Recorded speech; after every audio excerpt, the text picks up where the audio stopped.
I spent a year working 12-hour days in 90-degree heat overseas, dreaming about the silence of my Arizona hilltop. When I finally got home, that silence was gone, buried under 3 mansions and an HOA sign nailed into my dirt. They thought I'd vanished. They forgot who they were stealing from. You learn something working in a place like northern Qatar. The heat strips you down to who you really are. It doesn't care what you drive, what you earn, or what name's printed on your badge. It just keeps coming, day after day, like a hammer made of sunlight. 12 hours a day, sometimes 14. And if you can stand that, you stop being afraid of small things. Paperwork, authority, noise. You start to crave the quiet. For me, that quiet had a name. 6 acres of high desert outside Cotton Hollow, Arizona. My land, my hilltop.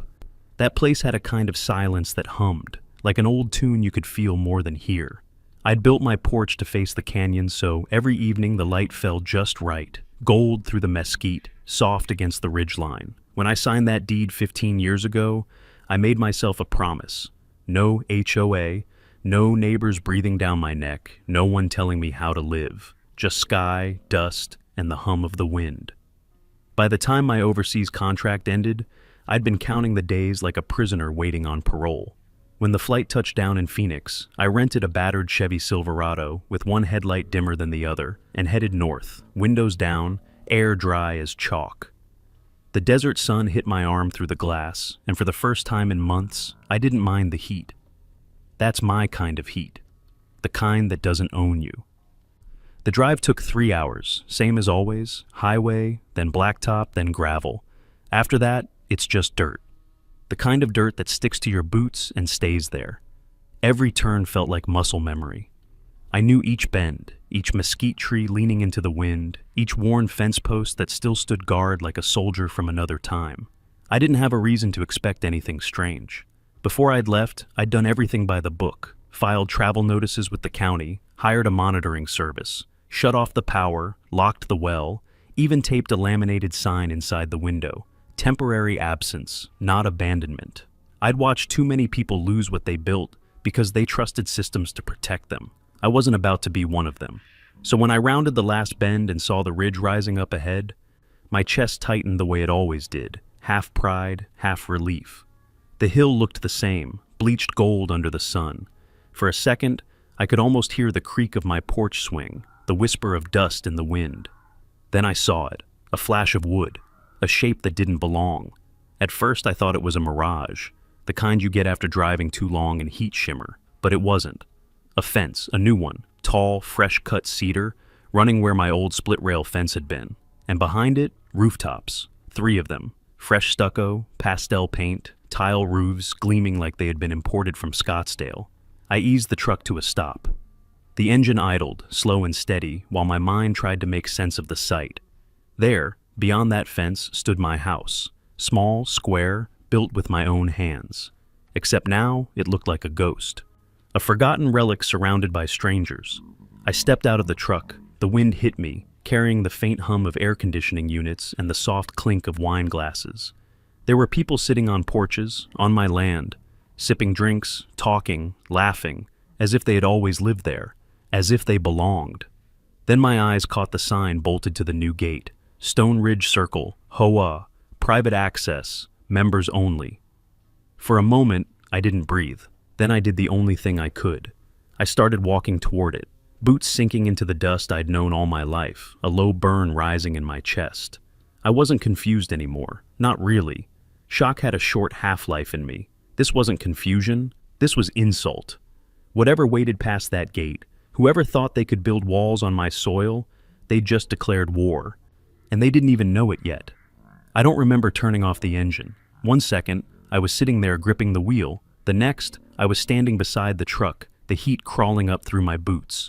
The sound of my tires crunching the gravel faded behind me, replaced by something I hadn't heard on this land in 15 years.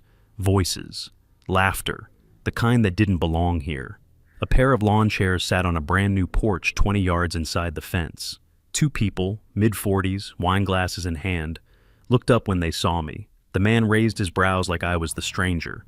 The woman gave a polite little wave, that suburban kind of wave that says you're trespassing, but I'll pretend to be nice about it. The sign at the gate was real enough. Stone Ridge Circle, HOA. Members only. I ran my fingers along the metal, still warm from the welder's torch. The bolts were new. The padlock gleamed. Then she appeared. Out of one of the pastel houses came a woman in a beige linen suit, clipboard in one hand, phone in the other. Her walk was brisk, measured, heels clicking against the newly paved walkway like a metronome, hair curled just right, the color of bottled confidence. Sunglasses that probably cost more than my truck. And that smile, thin, professional, cold enough to keep milk fresh. She stopped a few feet from the gate and tilted her head, assessing me like I was a misplaced delivery. "Can I help you?" she asked. Her tone was perfectly calm, perfectly condescending. "Yeah," I said. "You can tell me why there are 3 houses on my land." Her lips didn't even twitch. "I'm sorry, your land?" I nodded toward the ridge. "That's my house up there. Been mine for 15 years, bought and paid for. You can check the county records if you want." She adjusted her sunglasses, as if blocking out my existence. "Oh, you must be looking for the HOA office. It's in the south unit, just past the stone walkway." "No," I said, steady. "I'm not looking for an office. I'm looking for an explanation." Something flickered in her eyes, not surprise, annoyance, like a teacher dealing with a slow student. "Well," she said, voice sugar-coated. "Mr. Martin, Riley Martin." She tapped her clipboard, flipped a laminated page. "Well, Mr. Martin, this property was classified as transitional use after more than 12 months of non-occupancy. No utilities, no mail service, no response to notices. Under county code, it was listed as available for provisional development." I stared at her, words flat in my mouth. "That's impossible. I never surrendered it. I filed documentation before I left the country." Her tone didn't change. "I'm afraid the process moved forward in your absence. The Stone Ridge Circle Homeowners Association applied for emergency housing authorization under the Transitional Availability Statute. Everything was approved, all by the book." "By whose book?" I asked. "By the county's," she said, smiling again, tighter this time. "You're free to review the paperwork through our online portal, but I should warn you, our board's invested heavily. Any reversal could have significant legal consequences." That word consequences hit like a spark on dry kindling. She thought she was warning me. She didn't realize she was lighting the fuse.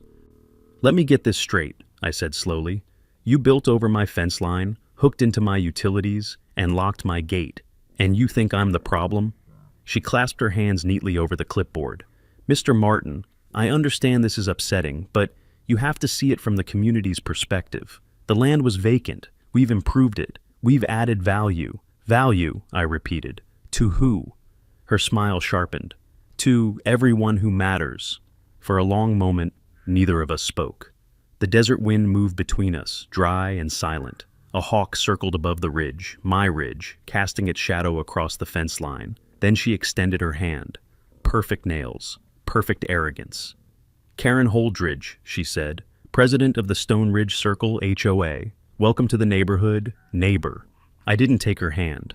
Instead, I turned back toward my truck, each step slow, deliberate. My boots crunched the dirt of my own driveway, now polished stone, like a reminder of what had been stolen.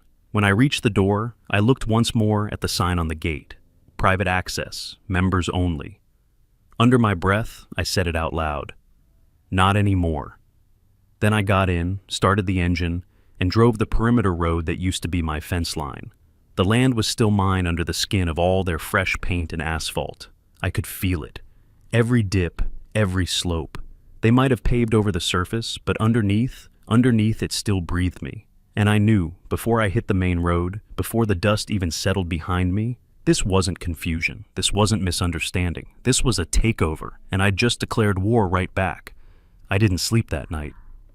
I sat at the kitchen table of a cheap roadside motel, a cup of gas station coffee cooling beside a pile of papers that used to mean peace of mind. Deed, purchase record, notarized service agreements. Every document was clean, airtight, legitimate. The county seal, the title number, the plat map, mine. No loopholes, no gray areas. And yet, someone had taken my silence and turned it into an opening. By sunrise, I was parked in front of the county records office. The building looked the same as it had a decade ago. Sun-faded brick, an American flag hanging half-tangled in the morning breeze. Inside, the air smelled like old toner and slow air conditioning. Ceiling fans spun lazily overhead, moving more dust than air. A long counter divided the lobby, guarded by a young man in a faded county polo, slouched behind a computer with a Vote Local sticker on it. I set my file down. Morning, I need to pull property files under the name Riley Martin, parcel 86014, registered in 2009. He typed something, clicked, frowned. Yeah, we've got a file, 2, actually. 2? I asked. How can there be 2?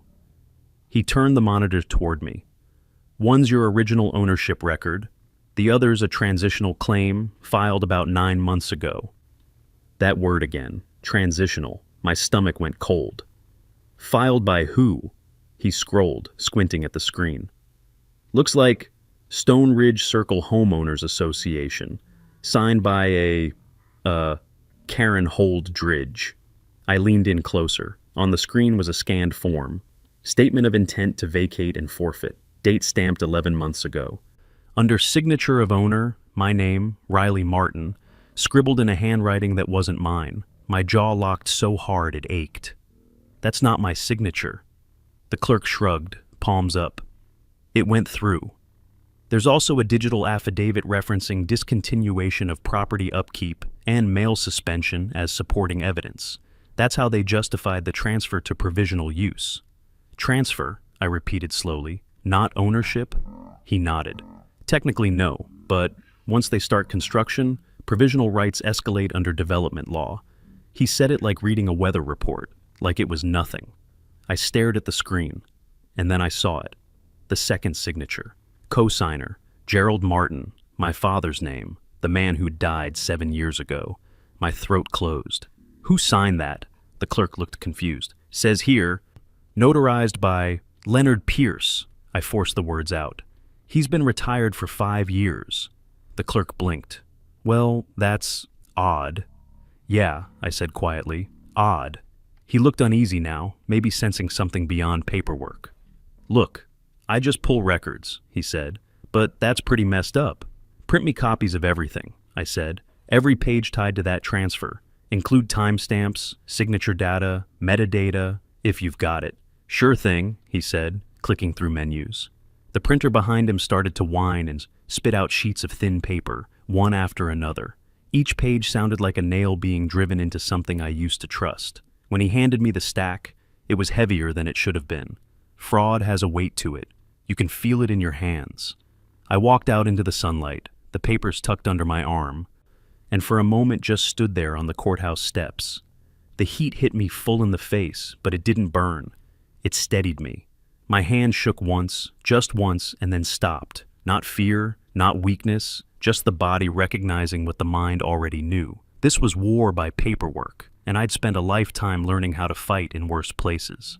I looked down at my name forged in black ink, at my father's ghost dragged into the mess. And right then, something in me settled. I wasn't going to shout. I wasn't going to beg. I was going to document everything. By the time I reached the truck, I already had the next stop in mind, the county planning office. Because if this went through, someone had signed off on it. Someone had looked at those forgeries and said, approved. And I wanted to see their face when I asked them why. The planning and zoning department sat 2 blocks down from the records office, tucked behind a sun-bleached row of palm trees and a flag that had seen too many summers. I'd been in that building once before, years back, when I first applied for a utility trench permit. Back then, it smelled like paper and floor wax and small-town competence.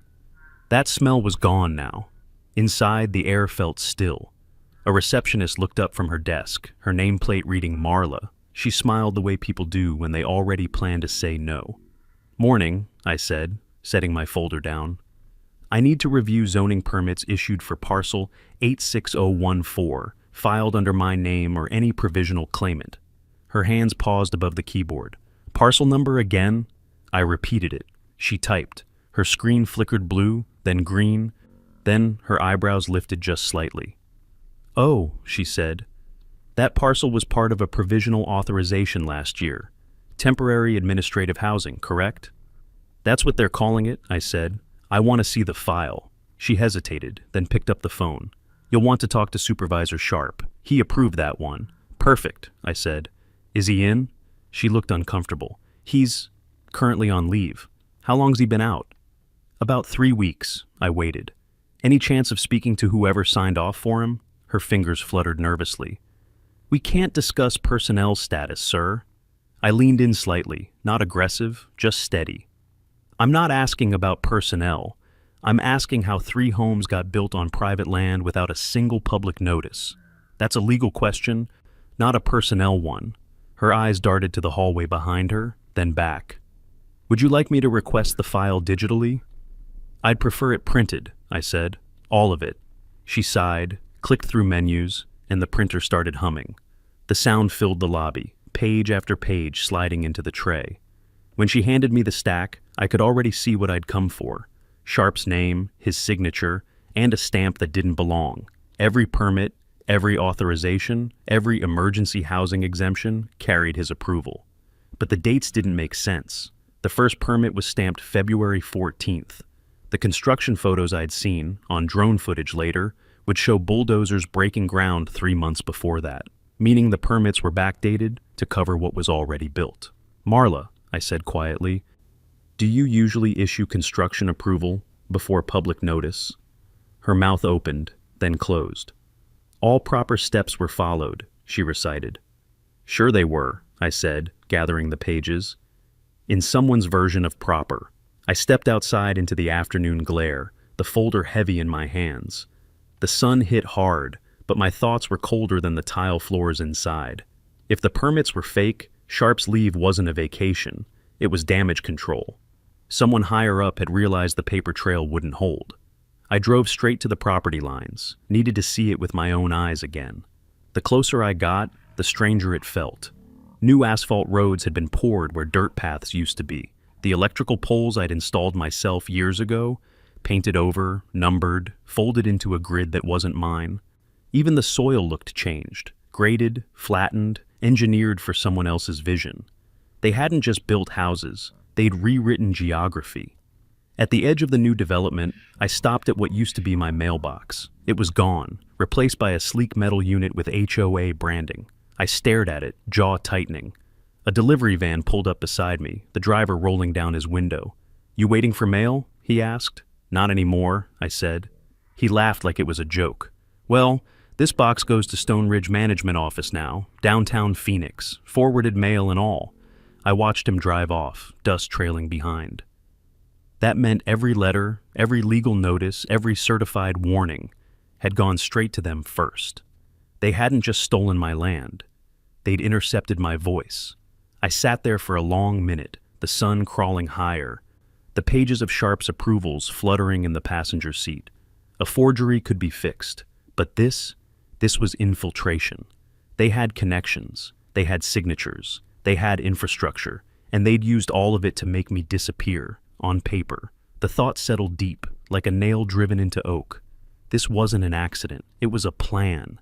And whoever built it was smart enough to think I'd never come back. Morning came, gray and heavy, the kind of Arizona morning that promises heat, but gives you a short mercy first. I sat outside the motel room, coffee steaming in a paper cup, folder of documents on the metal table beside me. The world was still half asleep. A truck passed on the highway, its echo fading into the hills. I'd spent the night sorting through everything. Every forged line, every fake signature, every permit that shouldn't exist. The pile on the table wasn't just paper. It was a confession written in someone else's handwriting. I looked at the mess and said out loud, to no one in particular, "I've fought worse battles, just never on paper." That was when I decided to stop reacting and start building my own offense. The first call I made was to Dana Pritchard.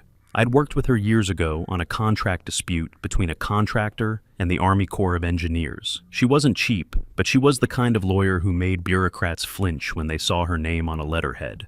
When she picked up, her voice was calm, clipped, like she'd been awake since before sunrise. "Riley Martin," she said. "Haven't heard that name in a while. What's the problem?" "HOA built 3 houses on my land," I said. "Forged signatures, fake permits, county involvement. I've got paperwork." There was a pause. Then, flatly, "Where are you?" "Cotton Hollow. 6-acre parcel outside the city line. I'm 2 hours away, she said. Email me scans of everything you've got. Don't talk to the county again. Don't talk to anyone. I'll meet you before lunch. When she arrived, the temperature had already hit 90. She stepped out of her car in black slacks, sunglasses, and a white shirt with the sleeves rolled once, professional but ready to work. She looked through the thick papers quietly, page by page, her expression hardening.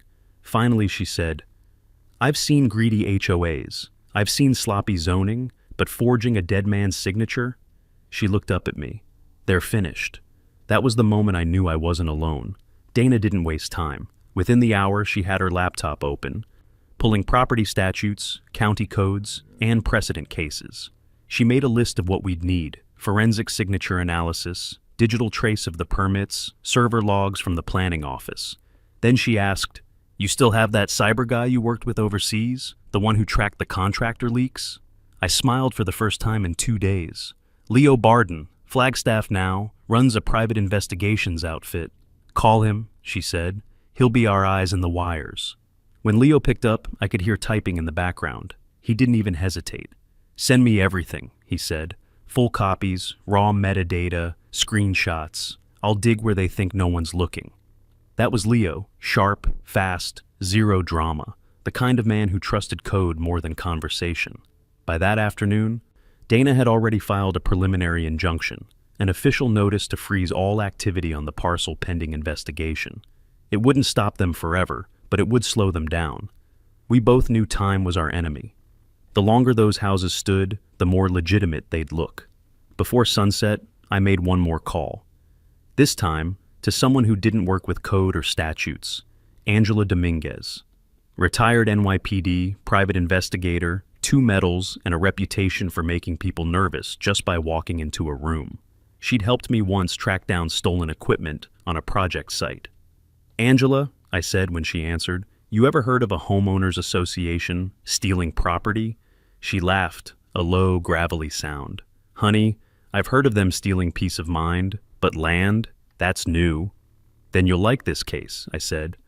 They faked a forfeiture notice and built over my home. Say no more. Text me the address. I'll start with the neighbors.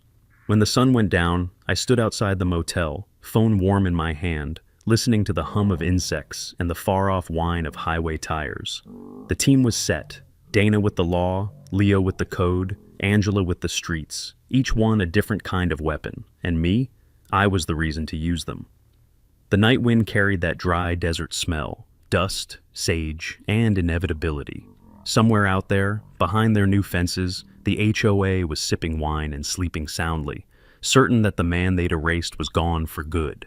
They'd find out soon enough. I wasn't erased. I was writing myself back in. 2 days later, Leo called just after sunrise. I'd barely finished my first cup of coffee when his name lit up my phone. Hope you're sitting down, he said, because this rabbit hole runs deep. That was Leo, no preamble, no decoration. He'd spent 48 hours sifting county filings, scraping the HOA site, and, as he liked to put it, visiting a few unlocked rooms. Your security system, the one you set to local only, he began. Someone reconfigured it 3 months after you left. Remote login. They wiped 6 months of footage and looped a fake offline screen. I stared at the motel wall, the paint yellowed by too many summers. Hacked? More like borrowed credentials, he said. But here's the part you'll like least. The deletion requests traced to an IP block registered to Stone Ridge Circle's admin office. Same range as their HOA portal. My pulse didn't spike. It settled, heavy, steady. And the authorization signature inside your camera log, Leo continued. It resolves to an account used by Delaney Sharp, the zoning supervisor, the man on leave. I let silence do its work. When you have worked long days in desert heat, you learn the difference between noise and information. This was the second kind. There's more, Leo said. Their billing platform cached a short internal memo. It's bare bones, date stamp, a few lines. I'll send it once I clean the headers. Send everything, I said. Already in your inbox, minus the memo, he replied. Give me an hour. By late morning, Dana was in the motel parking lot, sleeves rolled once, reading printouts across the hood of her car like a field officer scanning a map. Her eyes moved, cool and exact. HOA IP on the wipes, she said. Sharpen the authorization trail. That's not sloppy, that's orchestration. And intent, I added. Intent, she repeated, as if setting a nail. We can move for a stronger freeze. Angela arrived by noon, dusty boots, hair tied back, a manila folder thick with photographs. Retired teacher, she said, tapping the folder. Drone hobbyist, dates everything, geotags it. He's been flying over this valley for 2 years, calls it watching the land remember itself. We spread the photos on the motel bed, my place alone and sun-baked, trenches staked where desert crust used to be, bulldozers crawling like beetles, frames rising before any permit date on Sharp's approvals. Each image carried time like a watermark you couldn't wash off. Contractors? I asked. 2 crews, Angela said, paid through a Nevada holding firm. That firm lists a strategic partner. The initials match Karen's. Also, Sharp's wife is cousin to one of the HOA board members. They call that a strong community. I call it a closed loop. Dana exhaled through her nose. Timeline, motive, method, we're past civil negligence. I nodded. Outside, a truck rolled past on the highway, its growl receding into the heat. Inside, the room felt colder. Leo texted mid-afternoon. Memo clean, sending via encrypted link. I opened my laptop. The PDF was small, the kind of thing you'd overlook if you didn't know where to stare. No letterhead, just a timestamp and 15 words. Karen wants the Martin parcel ready for full site integration by Q2. Board needs this done before he comes back. Assume he won't. That was all. 15 nails hammered into whatever patience I had left. I didn't move.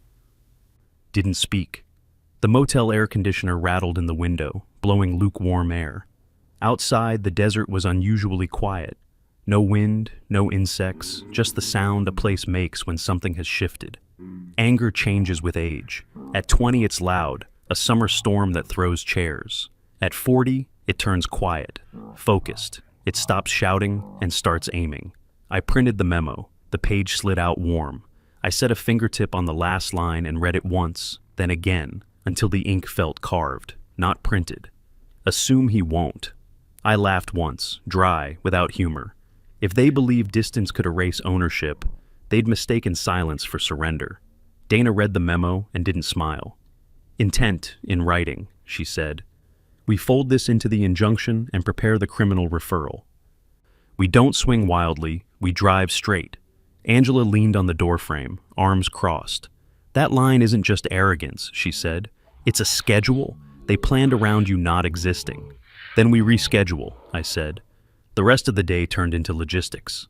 Dana drafted the next filing. Leo mirrored everything off-site and started pulling certificate chains for the so-called notary. Angela went hunting for invoices and quiet mouths, ready to talk once the wind changed. At dusk, I drove out to the ridge alone. The new fence caught the evening light, cedar gone orange, shadows falling long toward the canyon.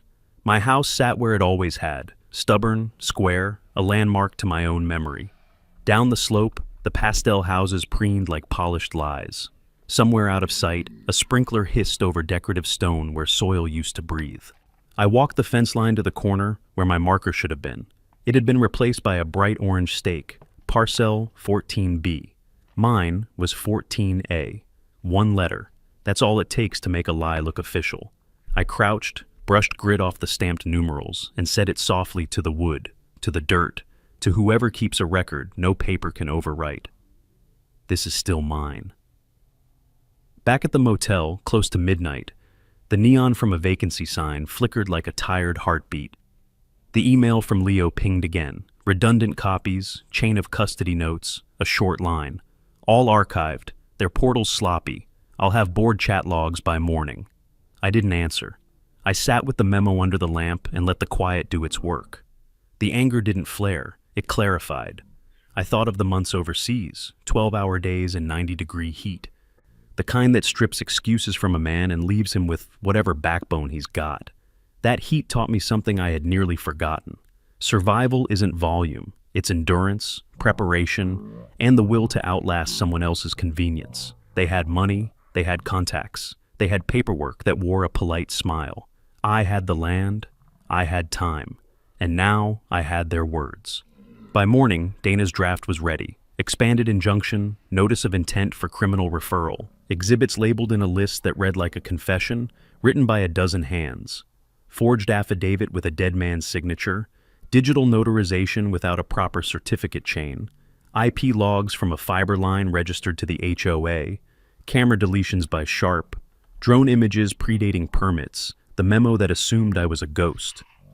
We met in the parking lot again, same sun, same heat, same 3 people who'd decided to believe me before the headlines did. Dana checked the filing packet one more time. Angela handed me a photo of the first foundation trench, a cut into the earth where no one had asked permission. Leo, on speaker, said 2 words I needed to hear. Chains clean. I slid the memo into a plastic sleeve and tucked it behind the deed in my folder. Proof of intent shouldn't travel loose. Next stop's the courthouse, Dana said. Not just yet, I answered. First stop's the fence. They didn't ask why. They knew. We drove out together. I stepped to the gate, read the sign they'd bolted there. Stone Ridge Circle HOA, private access, members only. The metal was still warm from the sun. The bolts were new and bright, like they were proud to hold the lie in place. I pressed my palm flat to the sign and pictured it gone.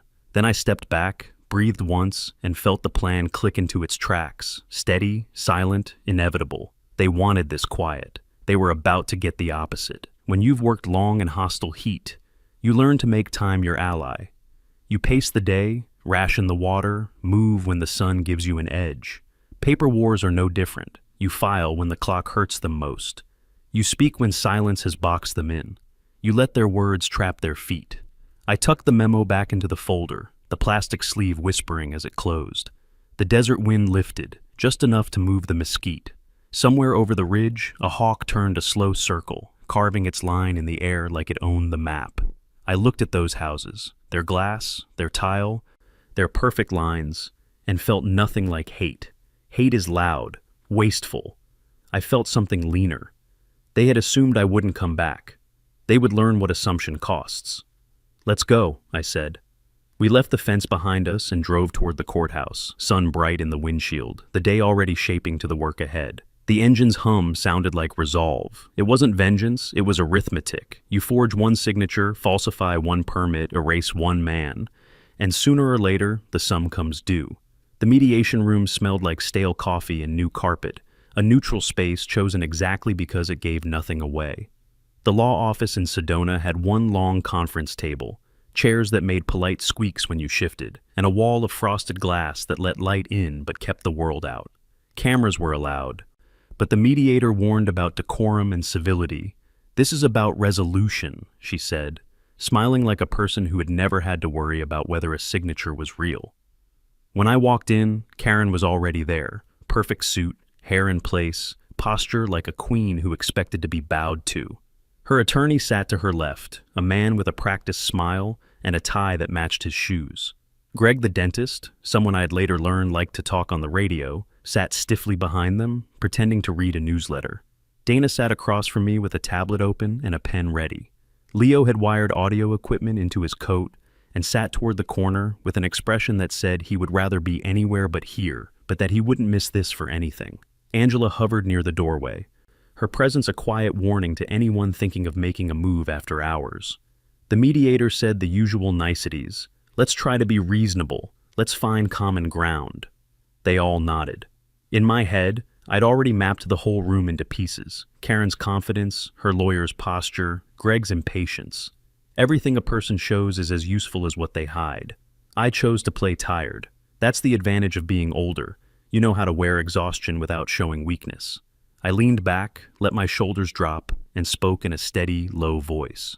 Look, I said, I don't want trouble. I want my home. Short sentence. Plain. It sounded small in that room of suits, but it landed.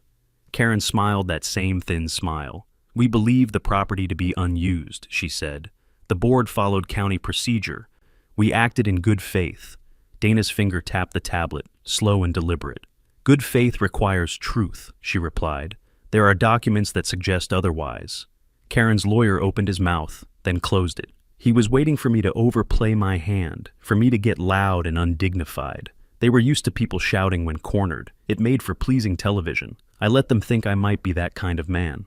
So, I said softly, leaning forward as if the conversation had become personal. About these documents. Who handled your filings? Who notarized the affidavit? Karen answered easily, the kind of answer practiced against skepticism. We used a contracted notary service and a development consultant, all within the county's guidance. Standard procedure. Her choice of words mattered. Contracted notary service. The phrase slipped out like an apology, casual and unguarded. Leo's gloved fingers found a recorder under the table, already recording. Dana's eyes met mine for half a heartbeat and then returned to Karen with the steady calm of a professional about to take a deposition. You said contracted, Dana said, quiet but sharp. Do you have the original physical notarizations, the certificates? Because on the county deposition, the notary Leon Pierce is listed as having retired in 2018. He told us he never notarized anything for your group. Karen's smile faltered, just a flicker. She fanned a laminated packet and opened a page as if proof were there and could be waved like a wand. Our service handles everything. It's standard. Standard how? I pressed.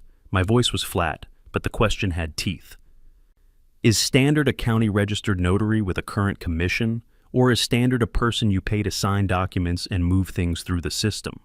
Her attorney leaned in, attempting to cut the room off. Mr. Martin, is he your notary? Dana asked, not looking at the lawyer. She looked at Karen, and the room felt colder. Karen's jaw tightened. She chose her words slow, like someone deciding whether to burn a bridge. We used a contracted notary. They handled the digital filings. Digital filings? A phrase meant to speed things up, to sound modern and efficient. But in that word was the thin seam where forgery hides. You're aware that digital filings carry metadata, timestamps, origin IPs, certificate chains? Leo asked from his corner. He was speaking to the room now, not quietly. We've traced the origin of the file uploads. They come from an IP range associated with Stone Ridge Circle's office, and the digital certificate used to sign that affidavit does not chain to the certificate of Mr. Pierce. It chains to a shell account.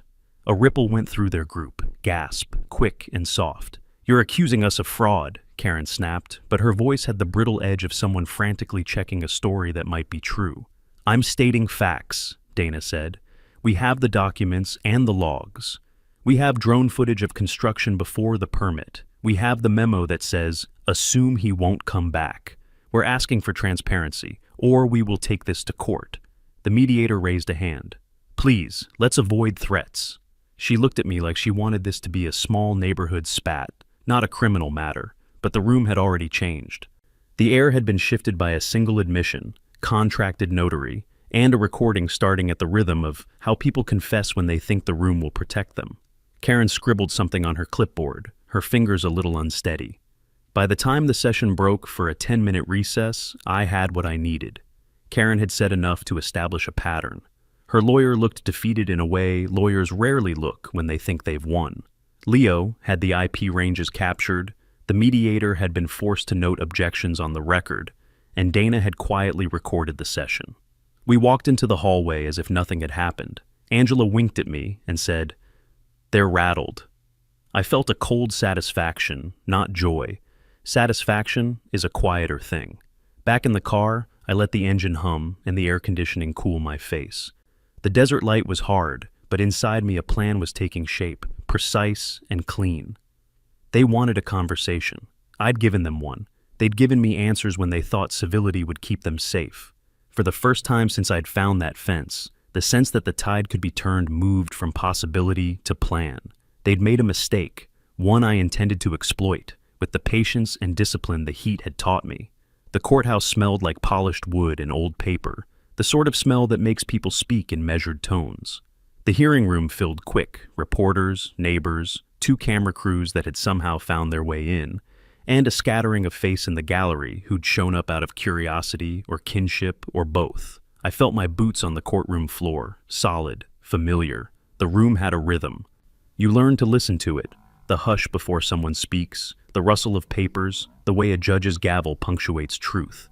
Judge Evelyn Harper took the bench at 9 sharp, stern, composed, the kind of person who had seen more than she let on. She looked at the lawyers and then at me, a small nod like an invitation to proceed. Dana stood, calm as a river. She laid our case out the way a good builder lays foundation, methodically, in layers. She started with the obvious and worked inward. "Your Honor," she said, "we will show by a preponderance of the evidence that the acts alleged were not isolated errors, but a sustained conspiracy to appropriate private property through document fraud, tampering of digital evidence, and collusion with county employees." She called the clerk from the county records office first. He testified to what he'd seen when Mr. Martin requested records. 2 files, one genuine, one provisional. He confirmed the digital timestamps and that the scanned affidavit bore a signature purporting to be Mr. Martin's. Next came Angela. She walked to the stand like someone who had spent a career staring down criminals and not much impressed by theatrics. She described the drone photos she'd recovered from a hobbyist, foundation trenches and bulldozers active months before any permit had been stamped. She explained how contractors had testified under interview that the site work began well before permit notices were posted. Names, places, dates. Her voice was plain, her facts were solid. Then, Leo. The room murmured when Dana introduced him as a cybersecurity consultant. He spoke slowly, avoiding jargon, because he knew this room had people for whom IP meant nothing, and people for whom it meant everything. He explained in simple terms. The security system on my property had been accessed remotely. The system logs showed deletions and loops. The deletion requests traced back to IP addresses assigned to the Stone Ridge Circle Administrative Office. He handed the court a printout of logs and a map showing the routes. The judge scanned it, then looked up. "You traced the metadata?" she asked. "Yes, Your Honor," Leo replied. "And if I may add, the timestamps on the digital notarizations do not chain to the notary listed. They chain to a certificate that resolves to an account registered through a shell company." A soft gasp fluttered through the gallery. Karen's lawyer rose to object. Foundation, hearsay, but Dana was ready. She'd anticipated every objection and had the foundation in her pocket. She called witnesses in sequence. The retired notary who testified he had never notarized for Stone Ridge, the county employee who verified Delaney Sharp's sudden leave, the contractor who quietly admitted he'd been paid through a Nevada-based holding firm. When Karen's counsel tried to paint the development as a benevolent community necessity, Dana dismantled that narrative piece by piece. "Your Honor," Dana said, voice even, "they will tell you they acted in good faith. But intent matters. When construction begins before permits, when cameras are scrubbed, when the board's own logs contain a memo explicitly instructing, 'Assume he won't come back.' That is no accident. That is intent. That is conspiracy." Karen sat beside her counsel, jaw tight. She put on a mask of composure, but the edges were fraying. Her attorney cross-examined, tried to poke holes, to suggest misunderstandings, to imply clerical errors. He asked leading questions about timelines. He described emergency housing needs and community benefit. It sounded hollow. At one point he leaned toward Karen and whispered something. She nodded, then turned her face toward the judge as if to demonstrate contrition. It made for a decent picture, the kind of theater some people mistake for truth. Dana's cross-examination was surgical. She produced the memo Leo had found, put it on the stand, and asked simply, "Who wrote that?" Karen's lawyer objected. Irrelevant, cumulative. But Dana already had the court's patience on her side. She spoke slowly, deliberately, letting the words land between the courtroom walls. "We have a document dated months prior to permit applications that states in plain language an instruction to prepare Mr. Martin's parcel for integration because we assume he won't come back. That sentence proves not confusion or negligence, but plan and motive. We request, Your Honor, that the court not only consider civil remedies, but forward these findings to the district attorney for criminal investigation. We request criminal referral." The room inhaled like one organism. Karen's face lost color. Her attorney's mouth tightened into a line. The judge's pen hovered over her notes. For a moment, the only sound was the soft whir of the audio equipment Leo had set up, every word being captured clean. Judge Harper looked directly at Dana, then at me in the gallery. "Ms. Pritchard," she said, her voice measured, "a criminal referral is a serious request. It requires clear and convincing evidence before this court and a formal submission to the district attorney's office. Are you prepared to certify that the evidence you've presented meets that threshold?" Dana didn't flinch. Yes, Your Honor. We believe the evidence establishes probable cause for the crimes of forgery, perjury, tampering with public records, and conspiracy. We will provide the court with a full exhibit list and certified copies. You've provided exhibits, the judge said. I will review them. There was a pause, thin and electric. Reporters leaned forward, pens poised. A neighbor in the gallery crossed himself. Karen's hands clenched into fists beneath the table. The judge tapped her pen and then decided to take control of the tempo. This court will not be used as a stage for public spectacle, she said. We will proceed with decorum. However, and here she looked at Karen with the coolness of someone who had seen many manipulations. These allegations, if supported, are grave. I will review the submitted exhibits in detail. I will allow a narrow additional set of depositions to secure chain of custody and to confirm the authenticity of the digital traces. Dana nodded. Thank you, Your Honor. The mediator's chair in the back of my mind had been a controlled warm-up. This was not warm-up anymore. This was the arena. We'd made them sweat, and now the judge had put the ball in motion.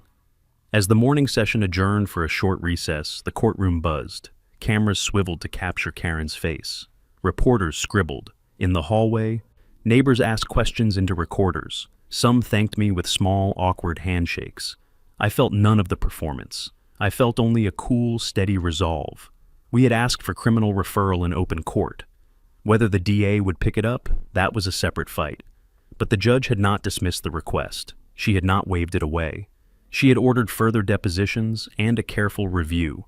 That was all we needed for now. Outside, the sun was high and blunt, throwing hard-edged shadows. I stood at the courthouse steps and lit a cigarette I'd promised myself I'd quit years ago. It tasted of nicotine and the kind of relief that comes when a plan is working. Dana stood beside me, folding her notes, expression unreadable but confident. We pushed the line, she said. They folded on stage. Now we let the law do the work.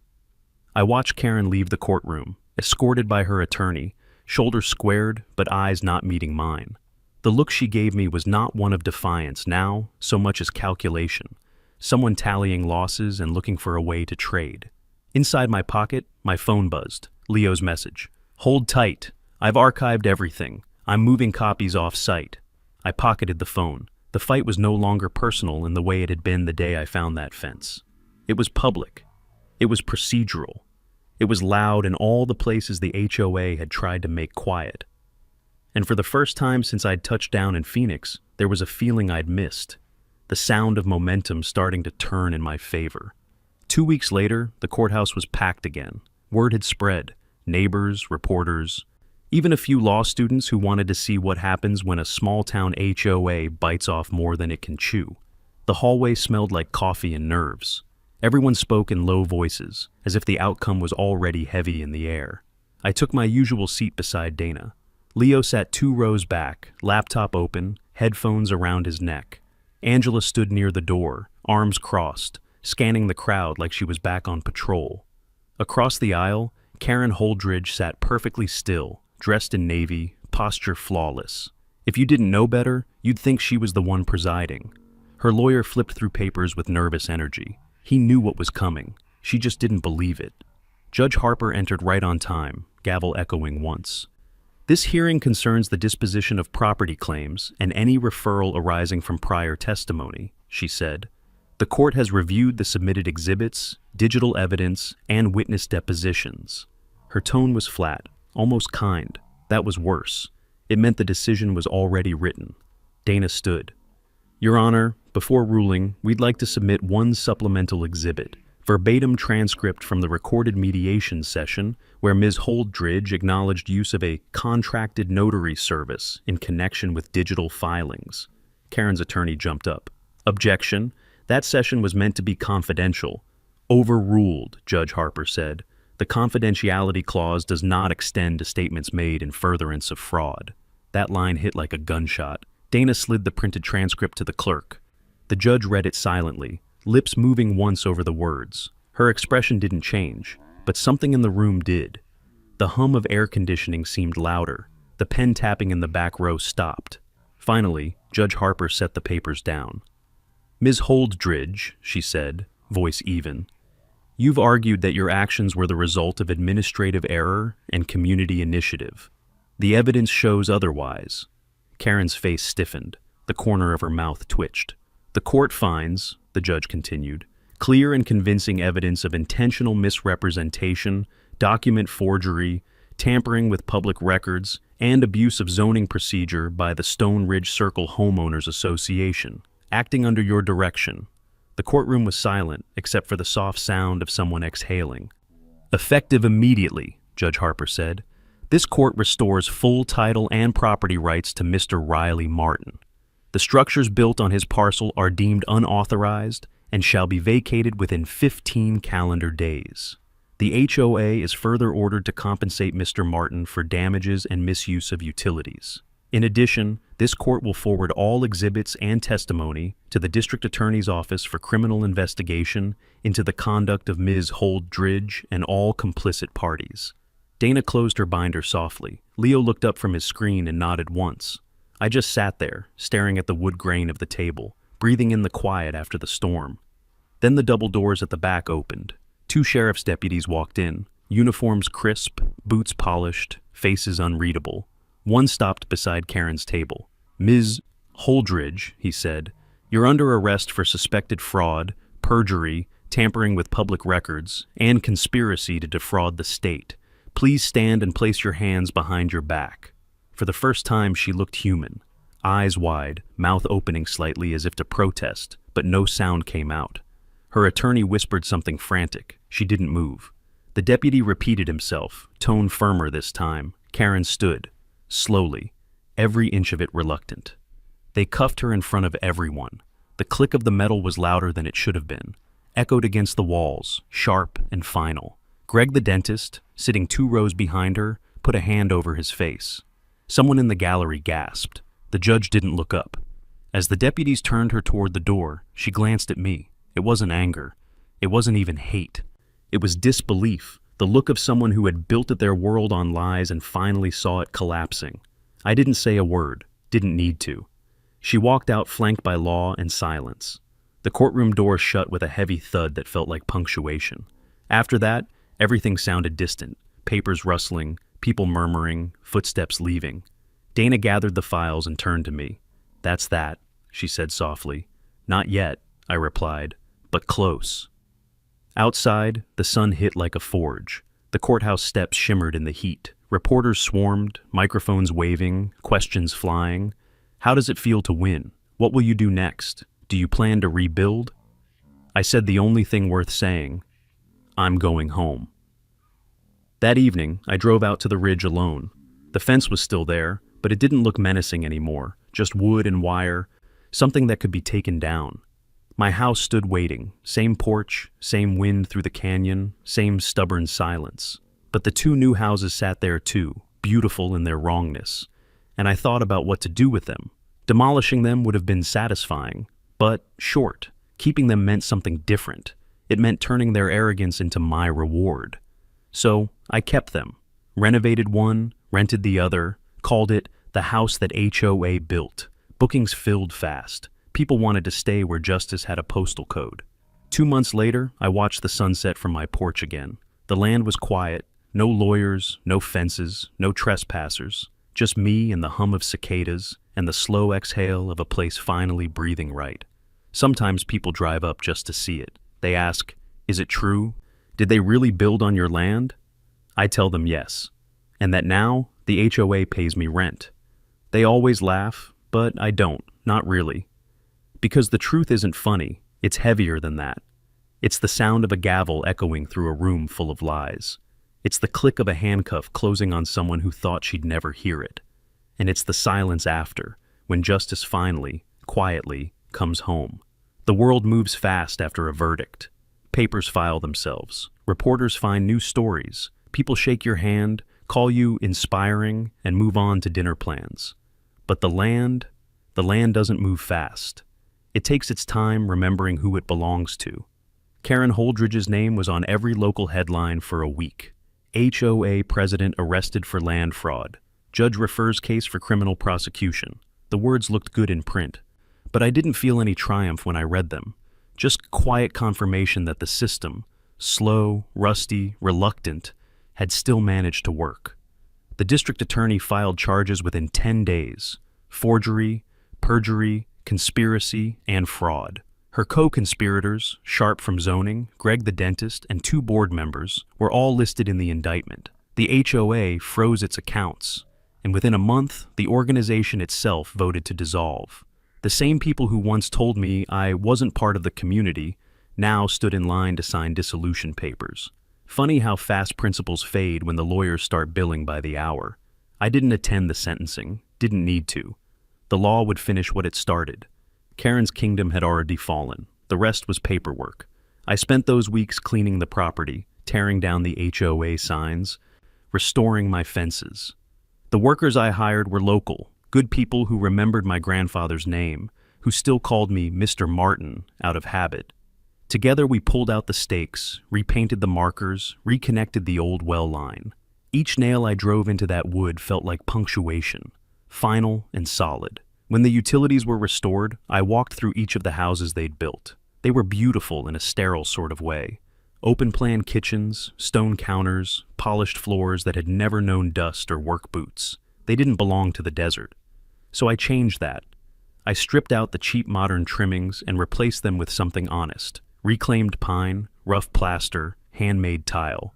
I let the land back into the walls. Then I named one of them the house that HOA built and listed it for short-term rentals. It booked solid for the rest of the year. People wanted to see where arrogance met consequences. Some guests left notes, thank you letters even. One man from Texas wrote, "This place reminds me that ownership still means something." Maybe that was the point all along. One evening, a couple pulled up the hill in a rental car. They stepped out, middle-aged, polite, holding a camera. "Is it true?" the man asked. "They really built right over your land?" I smiled, leaning on the new gatepost I'd set myself. "It's true," I said. "They built it, they lost it, and now it pays for the roof they tried to steal." He laughed, and the woman shook her head, half disbelief, half admiration. They thanked me, took their photo, and drove off into the dusk. Their taillights faded down the dirt road until there was only the quiet again, the same hum I'd missed all those years overseas. The desert light softened, painting the canyon in gold. I sat on my porch, listening. The cicadas had started early, and the breeze smelled like sage and sun-warmed stone. People ask me sometimes if I forgave them. I tell them forgiveness isn't the right word. You forgive a mistake. This wasn't one, but I did let it go. You can't hold fire forever without burning yourself. So, I let the land do what it always did, heal, in its own slow way. There's a new sign at the entrance now, right where their wooden gate used to stand. Simple, black letters on white metal. Private property, former HOA compound. Trespassers will be politely mocked, then prosecuted. Every time I drive past it, I smile, because it reminds me of a truth they never understood.